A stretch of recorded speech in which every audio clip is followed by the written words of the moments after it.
John Benton, the offensive line coach, longtime veteran of a coach, but his first year here with the Saints. Coach, welcome to the show. Oh, glad to be here. Appreciate it. So I kind of want to begin where, when you think back to Irvine and all the questions, with Fuaga in a new position, being a rookie, and then Trevor Penning and all the, the moving parts and no real left guard at the start.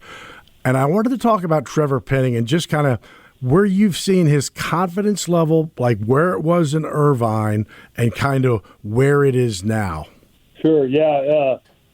I'm really pretty impressed with Trevor from that standpoint. I think he always needed continuous time on task, which he struggled due to injuries in his past and that type of thing, but he's stuck with it, and it's showing in his play now. He's playing with a lot more confidence, and I think he's starting to enjoy the game a little bit.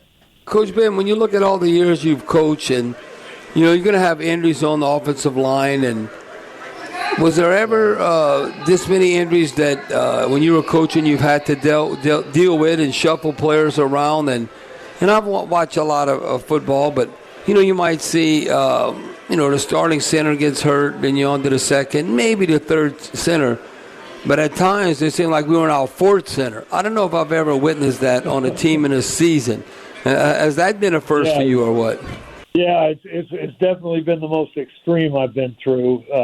Really starting at, week 3 or whatever, it seemed to snowball on us a little bit. And, you're always cross-training guys just for that reason, so you can keep your best 5 on the field. But, boy, that was a challenge there for a couple of weeks, that's for sure. Coach Ben, but all, you work hand in hand, top running backs or running back with the offensive line. When you look at all the teams you've been on, how do you view Alvin Kamara? To me, at times, you think, he's going to get stopped, and then he can hit it and get it.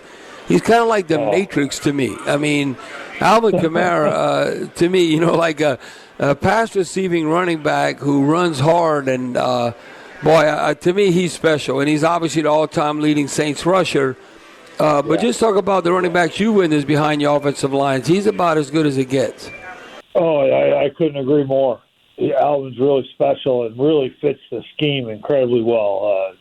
Because he can accelerate through a hole like no one's business, and as you mentioned, he'll go get some of those tough yards in there too. And so it's been really fun to be around Alvin. He really has a good feel for it. I guess some of the other top backs I've been around, Steven Jackson, or just some of the other ones. Alvin's certainly way up there. Probably the best fit I've been around for the scheme that you could pick. So, Coach, we're talking about guys who've been playing this game since they were kids, right? Through Little League, and high school, and college, and then the rare few who get the opportunity to play in the NFL. And I sit next to Deuce, right? So I got this encyclopedia of running and offensive line next to me each week, and he talks a lot about teaching, right? And most people are like, teaching? How are we?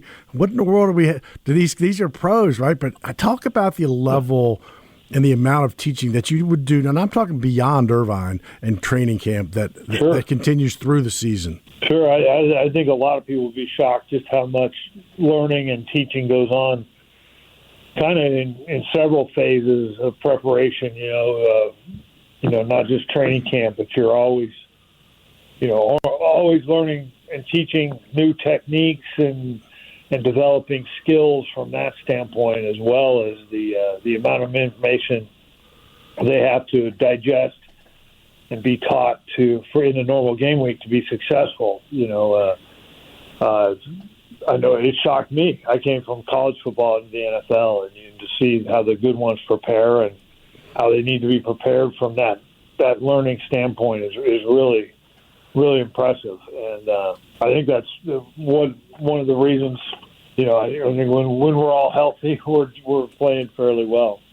Coach Ben, when I look at Erik McCoy, and that's one thing. This is really post-Katrina since 2006. This goes back to Nick Fain, who left the Saints, became the all-time highest-paid center with the Tampa Bay Bucks. But the Saints, we've always had kick-ass centers.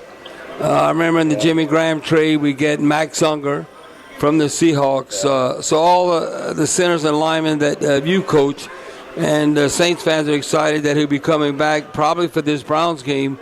What's your take on Erik McCoy? I said this. I think he could start for every NFL team.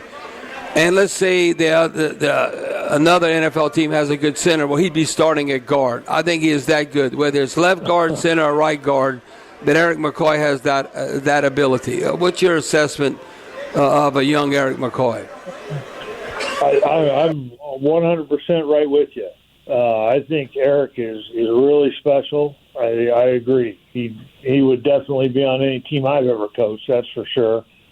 You'd find a way for him to play, and he's really solid. He was probably my favorite player coming out in the draft the year he came out in the draft, and he certainly hasn't disappointed now that I've got to work with him.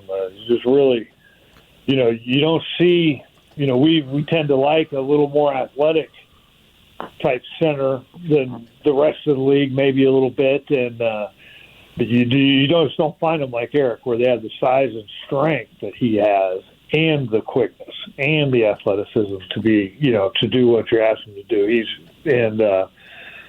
smart, savvy, competitive. I mean, I can't say enough good things about Erik. Can't wait to have him play again.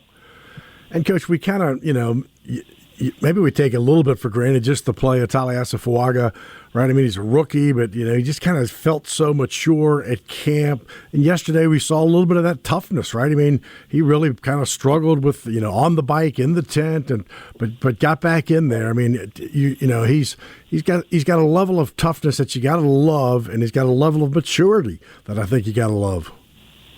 Yeah, he really does. He's very intelligent and just that toughness and shows in his play style really. And he's still a rookie and still got some things he can definitely improve. But those qualities you just mentioned are things we saw in in his evaluation for the draft, and certainly hasn't disappointed since he's been here.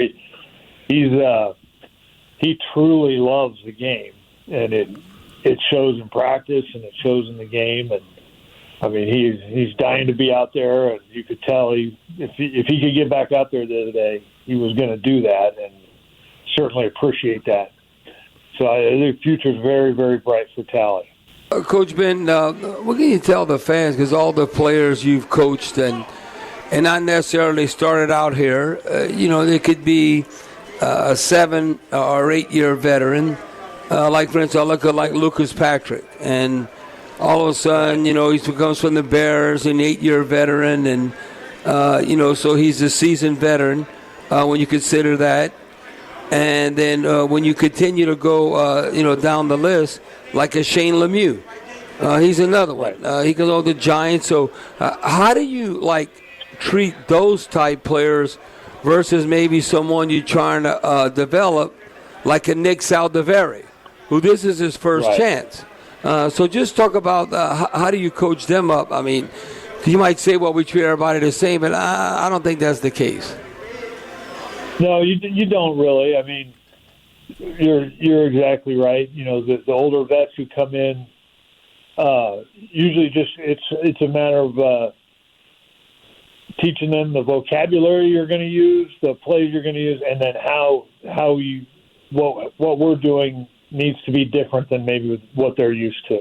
And if you've been in the league for 8 years, I mean, you know what you need to do to get it done if you're capable of doing it. And so from that standpoint, and you still work on skill development and techniques, but it's probably more from a